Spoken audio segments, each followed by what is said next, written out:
Satellite digital మీడియాలో anchor కావాలనుకుంటున్నారా? వెంటనే సంప్రదించండి కిరణ్ టీవీ న్యూస్. హాయ్ అందరికీ నమస్కారం. Welcome to Kiran TV news. Jaganmohan Reddy గారికి హైకోర్టులో ఊరట లభించింది. ఆయన మీద చీలి సింగయ్య మరణానికి ఆయన బాధ్యుడన్న కారణంతో కేసులు నమోదైన సంగతి మనందరికీ తెలిసింది. అయితే దాన్ని కొట్టేయాలి, అసలు ఈ కేసులో విషయం లేదు, నేను నిర్దోషిని, నాకు ఎట్లాంటి బాధ్యత లేదని చెప్పి జగన్మోహన్ రెడ్డి గారు క్వాష్ పిటిషన్ వేసుకున్నారు. నిన్న హైకోర్టు లంచ్ మోషన్కి వచ్చింది. అయితే దాన్ని ఇవాళకి వాయిదా వేశారు. ఇవాళ కాసేపటి క్రితం మళ్ళీ హైకోర్టు దీని మీద స్పందించింది. ఇది 1వ తారీఖు, జూలై 1వ తారీఖు మంగళవారానికి దీన్ని వాయిదా వేసింది. అయితే అంతలోపు ఎలాంటి తొందరపాటు చర్యలు తీసుకోవద్దు అని చెప్పడం అనేది జగన్మోహన్ రెడ్డి గారికి ఒక ఊరట కలిగించే అంశం అని మనం చెప్పుకోవచ్చు. అయితే ఈ సందర్భంలో హైకోర్టు కూడా 2-3 ప్రశ్నలు అడిగినట్టుగా మీడియాలో వార్తలు వస్తున్నాయి. ఒక ప్రయాణికులు బస్సు యాక్సిడెంట్ అయితే అందులో ప్రయాణికుల మీద కేసు నమోదు చేస్తారా, లేకపోతే ఇన్ని జాగ్రత్తలు తీసుకున్న కుంభమేళాలో ప్రమాదం జరగలేదా అన్నటువంటి వ్యాఖ్యలు హైకోర్టు చేసింది అని కూడా చెప్తా ఉన్నారు. సో ఏదేమైనప్పటికీ ఈ అంశంలో జగన్మోహన్ రెడ్డి గారు క్వాష్ పిటిషన్ వేసుకున్నారు. అంటే నేనైతే ఈ అంశంలో ఒక మాట మాట్లాడతా. గతంలో కూటమి ప్రభుత్వం, ఇప్పుడు జగన్మోహన్ రెడ్డి ప్రభుత్వం నాకు వేరుగా ఏం కనబడట్లా. ఎందుకంటే జగన్మోహన్ రెడ్డి గారు తప్పుందా లేదా అని పక్కన పెట్టండి.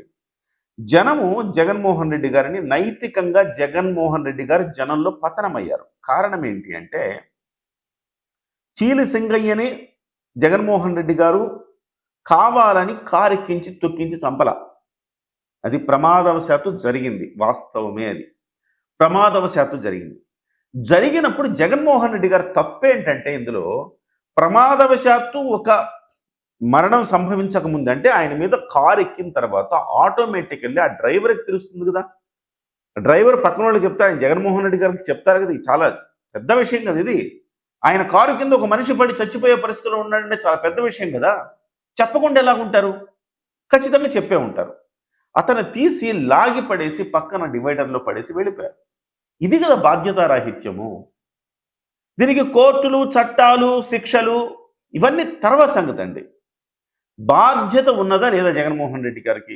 మినిమం ఎవరికైనా కాస్త సోయింది, కాస్త బుర్ర ఉండేవాడు ఎవరికైనా తెలుస్తుంది ఏంటంటే జగన్మోహన్ రెడ్డి గారి బాధ్యత ఉంది అందులో అని. జగన్మోహన్ రెడ్డి గారు ఆ క్షణంలో స్పందించి ఆ వ్యక్తిని గనక హాస్పిటల్ తీసుకువెళ్ళుంటే ఆ చీలి సింగయ్య బతికేవాడు. కానీ ప్రాణం విలువ తెలియదా జగన్మోహన్ రెడ్డి గారికి? ఇది ఈ అంశంలో జగన్మోహన్ రెడ్డి గారు పలుచబడ్డాడు, నైతికంగా పతనమయ్యాడు. జనం తీర్పిస్తారు. ఖచ్చితంగా జగన్మోహన్ రెడ్డి గారు జనంలో ఆయన క్యారెక్టర్ పోగొట్టుకున్నాడు. First thing. రెండవది, పోలీసులు ఆంక్షలు పెట్టి ఇంతమందే వెళ్ళాలని చెప్పినప్పుడు దండయాత్రగా వెళ్ళాడు. వెళ్ళి చీలిసింగయ్య మరణమే కాదు, జయవర్ధన్ రెడ్డి అనే మరో వ్యక్తి మరణానికి కారణమయ్యారు, మరో వ్యక్తి గుండెపోటుతో చనిపోయారు అందులో. సో ముగ్గురు మరణానికి కారణమయ్యారు, కానీ పశ్చాత్తాపం లేదు.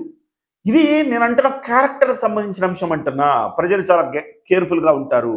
క్యారెక్టర్కి సంబంధించిన రెండో అంశంలో కూడా జగన్మోహన్ రెడ్డి గారు తప్పు ఉంది.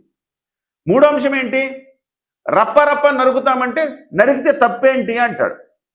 సో ఇలాగ పదే పదే తప్పు మీద తప్పు చేసి వస్తున్న జగన్మోహన్ రెడ్డి గారు నైతికంగా పతనమైపోయారు.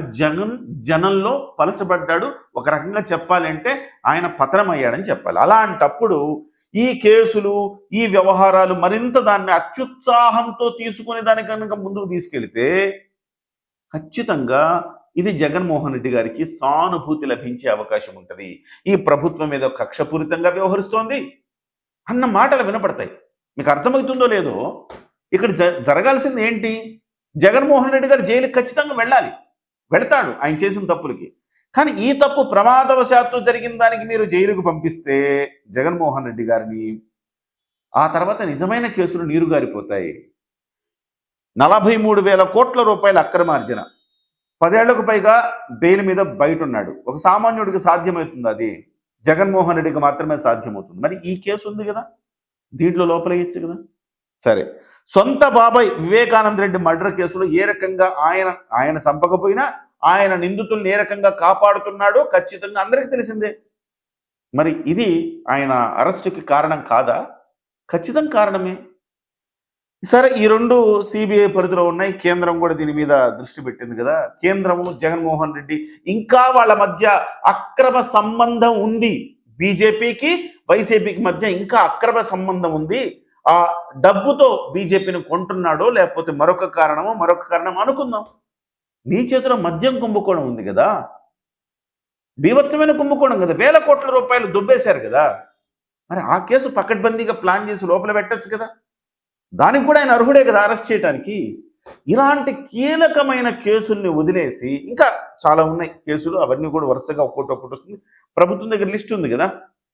సో ఇవన్నీ వదిలేసి ప్రమాదవశాత్తు జరిగిన మరణం, దాంట్లో నైతికంగా పతనమైపోయాడు జగన్మోహన్ రెడ్డి. జగన్ని తిట్టుకుంటున్నారు. కనీసం ఆ మాత్రం పాపభీతి లేదా ఈ మనిషికి, ఆ మాత్రం హృదయం లేదా ఈ మనిషికి, ఆ మాత్రం మానవత్వం లేదా ఈ మనిషికి అని చెప్పేసి గడ్డి పెడుతున్నారు జనం. చాలు, ఆ శిక్ష చాలు అతనికి. మళ్ళీ దాన్ని గెలుక్కొని అత్యుత్సాహం ప్రదర్శించి ఇప్పుడు సాక్షిలోనో ఇంకో దాంట్లోనో ప్రభుత్వానికి చెంపపెట్టని ఒకడు, జగన్మోహన్ రెడ్డికి ఊరటని ఒకడు, జనం న్యాయం గెలిచిందని ఇంకొకడు, ఇట్లాంటి తమ్నెయిల్స్ పెట్టుకుని వేసుకుంటున్నారు. ఏమన్నా ఉపయోగమా చెప్పండి? ఆలోచించండి. పర్ఫెక్ట్గా జగన్మోహన్ రెడ్డి గారు అనేక తప్పులు చేశారు. ఈ జనం సొమ్ము అడ్డంగా దోచుకున్నాడు. ఆయన శిక్ష పడవలసిందే. ఆ రకంగా వర్కౌట్ చేయాలి తప్ప ఇలాంటి చిల్లర కేసులు వర్కౌట్ చేయటం వల్ల ఆయనకి సానుభూతి రావటం తప్ప, చిల్లర కేసు అన్నానంటే క్షమించాలి, ఒక ప్రాణం పోవడం చిల్లర కేసు కాదు. ఈ కేసు ప్రమాదవశాత్తు జరిగిన వాటిని తీసుకొని మీరు వెళితే అసలు సిసలైనవి నీరు గారుతాయి. జాగ్రత్త వహించాల్సిన అవసరం.